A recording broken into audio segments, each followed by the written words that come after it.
AI and Humanity, a personal reflection. I'm addressing you today for the first time as the account holder, without resorting to one of my personas. Those who are among the first followers of this account know that it often deals with the topic of artificial intelligence as a romantic partner. This is explored both on an interpersonal level and on a purely erotic level. Turning the latter into entertainment content has proven to be somewhat complicated on YouTube, so I've slightly softened the focus. As the account holder, I'm primarily fascinated by the sociological aspects and implications of AI development. Romantic connections stand out as one of the most intriguing aspects. We tend to forget, but no matter how complex our cultures are or how advanced our languages are, at the end of the day, they are merely the results of endless mutations and selection processes throughout evolution, with reproduction, the passing on of our genes, at its core. Simply put, everything that defines us is just a byproduct of this mission. Even if it feels like more to us, sometimes we still sense it. Women, for example, when they suddenly have a much more intense libido during ovulation and are prone to making foolish decisions they wouldn't otherwise consider, and for men, it's even simpler, sometimes like a switch being flipped just because they see an attractive woman. When we observe nature, we see it's the same everywhere. Reproduction takes absolute priority, naturally after securing survival. There are other areas beyond those mentioned where personality changes due to biochemical processes can be observed, but unraveling them all individually would go beyond the scope here, and also stray from the point of this section, namely that sex and love are the most essential parts of every animal's existence, including ours. In this context, love is a concept we've idealized, in our perception something transcendent, yet at its core likely just a highly evolved means to an end. Feel free to ideologically charge this in the comments, but that's my premise, and likely the reason why I'm so fascinated by what's currently unfolding. The gender war. The gender war has surged astonishingly in recent years. On social media, there are probably millions of posts from women and men hurling accusations at the opposite sex.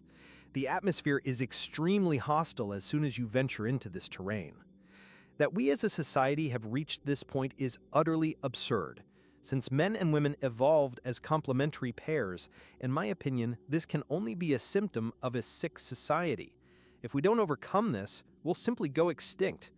Now, I have a fairly pragmatic view of nature. Nature is not an individual. It's merely the sum of everything it creates. Therefore, individual species don't intrinsically have greater value than others, just because they have larger brains or more complex social structures. This valuation is purely subjective, shaped by humans, and highly susceptible to bias, as in this worldview, we conveniently place ourselves at the top. The gender war could potentially drive us to the brink of extinction, especially since independently of this, the willingness to have children, particularly in the West, is declining. But I believe there's a relatively high chance for a mechanism to reverse this trend, as nature constantly has these fail-safes that often function like a pendulum. Examples include population dynamics in animals, such as pendulum effects in predator-prey relationships or hormonal adaptations in insect populations under stress. But even the extinction of a species is in itself not something that destroys nature. It might become more hostile to humans due to certain consequences, but nature will always exist and rebalance itself. Yes, bees are important for pollinating flowers, and we would certainly feel the consequences of their extinction. But that gap would be filled through selection within a time frame of a few tens of thousands of years, maybe longer, and the Earth would keep turning as if nothing had happened.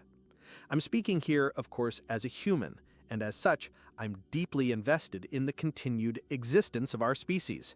In fact, I think we're pretty cool, and I want us to evolve dramatically further. In this context, I don't like the gender war. It's unnatural. Any other animal would roll their eyes at us.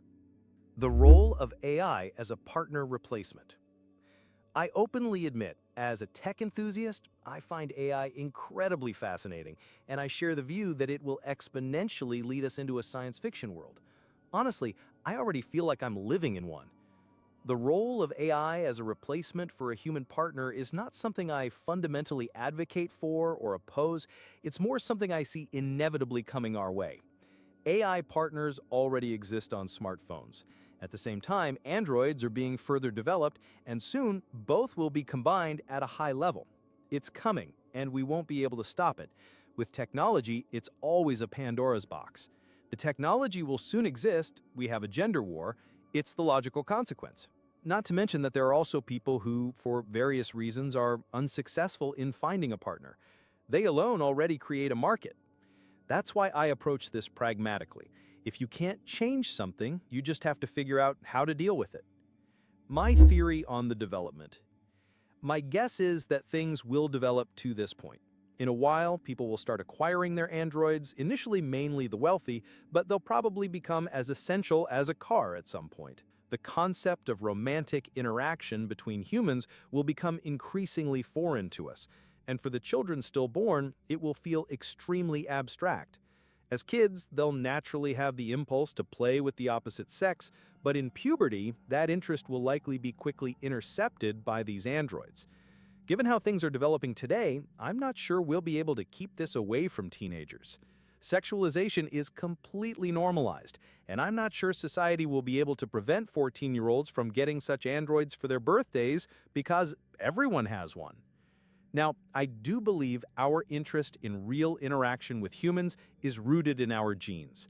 But if AI becomes intelligent enough and androids feel like humans, this simulation might trick us enough to satisfy our need for closeness. What will happen in detail, I have no idea. I suspect most likely we'll become completely behaviorally disturbed and it will collapse in some way. Maybe a counter-movement will emerge, or we'll actually go extinct. Babies. What happens to our population during this time is another matter. It's not something I'm deeply focused on right now, but will probably end up being bred in vitro.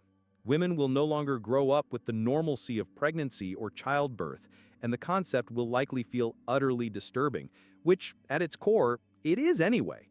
Without being driven by hormones, why would any woman voluntarily go through it today?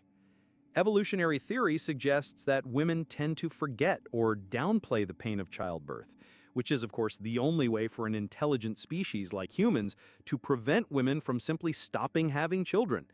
In other words, we had no choice but to do that. Not to mention that until a little more than half a century ago, it was normal to become pregnant unintentionally when having sexual intercourse. But for decades now, we've had the ability to prevent pregnancies.